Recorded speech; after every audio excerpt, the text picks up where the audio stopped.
السلام علیکم۔ محبت بانٹنے اور محبت سمیٹنے والے تمام دوستوں کو بزم قائم میں خوش آمدید۔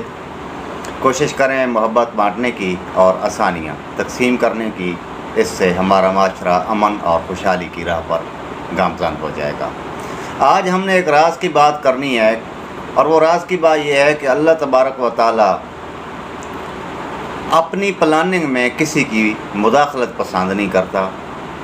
یعنی اللہ تبارک و تعالیٰ کی ذات ہمارے معاملات میں جو چاہتی ہے وہ کر کے رہتی ہے، اور وہ اپنے ٹارگٹ تک اس لطیف اور غیر محسوس طریقے سے پہنچتا ہے کہ ہمیں اس کی ہوا بھی نہیں لگنے دیتی۔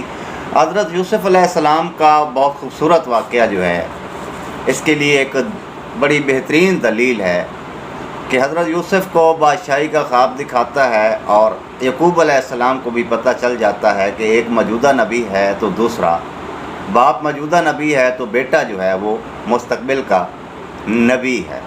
لیکن اس بات کی ہوا بھی نہیں لگنے دی دونوں باپ بیٹے کو کہ یہ سب کچھ ہوگا کیسے۔ خواب خوشی کا دکھایا ہے اور چکا غم کا چلا دیا ہے۔ 2 کلومیٹر دور کنویں سے کرتے کی خوشبو نہیں آنے دی۔ اگر کرتے کی خوشبو 2 کلومیٹر دور سے حضرت یعقوب کو آ جاتی تو یعقوب علیہ السلام ڈھونڈ کر حضرت یوسف علیہ السلام کو نکلوا لیتے، کیونکہ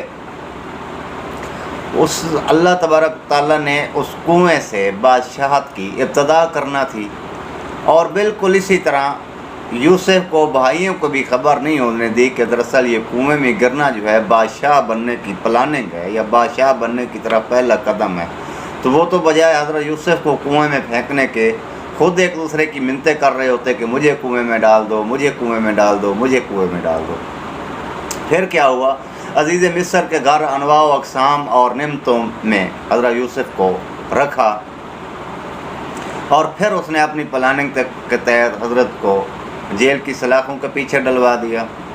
تو 2 لوگوں کی تعبیر کرتے ہیں، اور تعبیر کرتے ہوئے جو سزا سے بچنے والا قیدی اس کے بتاتے ہیں کہ میری کیس کا ذکر بھی بادشاہ کے سامنے کرنا۔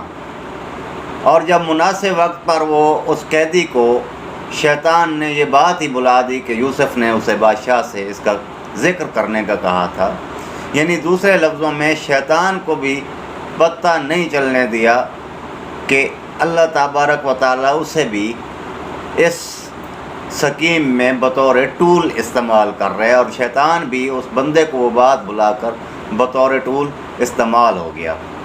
وہی کرتا، وہی خواب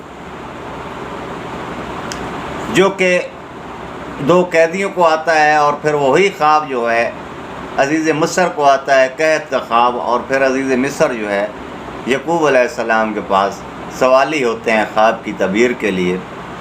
تو آپ علیہ السلام خواب کی تعبیر کرتے ہیں، اور عزیز مصر جو ہے سہولت دیتے ہیں رہائی کی۔ تو آپ علیہ السلام فرماتے ہیں کہ میں کسی رعایت کے تحت، میں کسی NRO کے تحت بحر نہیں آؤں گا جب تک کہ میری بے گناہی کا ثابت نہ ہو جائے۔ جب اس وقت عورتوں کو بلوایا گیا تو اس عورت نے جس نے گواہی دی تھی آپ علیہ السلام کے گناہ گار ہونے کی، اس نے ہی قرآن کی آیت کے مطابق کہا کہ میں باولی ہو گئی تھی، بھٹک گئی تھی، بہک گئی تھی، اور آپ علیہ السلام کی بے گناہی ثابت ہوتی ہے، اور پھر آپ علیہ السلام جو ہے وہ مصر کے بادشاہ بنتے ہیں۔ اور وہی قید جو مصر کے عزیز مصر کو آپ کے ہاں سوالی بنا کے لایا، وہی قید پھر یوسف کے بھائیوں کو کنعان سے چلاتا ہے، اور حضرت یوسف علیہ السلام کے در کا سوالی بناتا ہے۔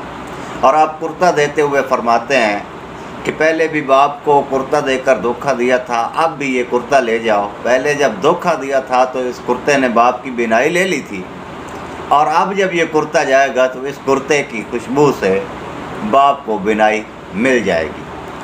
تو پیچھے ساری پلاننگ جو ہے وہ اللہ تبارک و تعالیٰ کی چل رہی ہے، اور وہ کرتا لے جاتے ہیں۔ تو حضرت یعقوب علیہ السلام فرماتے ہیں کہ بیٹے، اگر تم لوگ مجھے باولا نہ سمجھو، مجھے بہکا ہوا نہ سمجھو، تو مجھے اس کرتے کے سے یوسف علیہ السلام کی خوشبو آ رہی ہے نا؟ کتنے لطیف اور غیر محسوس انداز سے اللہ تبارک و تعالیٰ اپنے ٹارگٹ پر پہنچا رہے ہیں۔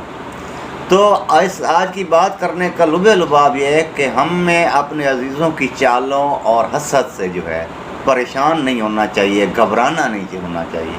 کیا پتہ ان کا یہ حسد، ان کی یہ چالیں اللہ تعالیٰ کی طرف سے خیر خواہی کی کوئی پلاننگ ہو۔ اللہ تعالیٰ سے خیر مانگا کیجئے۔ آج کی ویڈیو بس اتنے ہی۔ اگر ویڈیو اچھی لگے تو ضرور پسند کریں اور چینل کو لائک کریں، سبسکرائب بھی کریں۔ اللہ تعالیٰ آپ تمام لوگوں کو ہمیشہ ٹھیک، اچھا اور خوشحال رکھے۔ ملتے ہیں کسی اگلی ویڈیو میں، تب تک کے لیے اجازت دیجیے۔ اللہ حافظ۔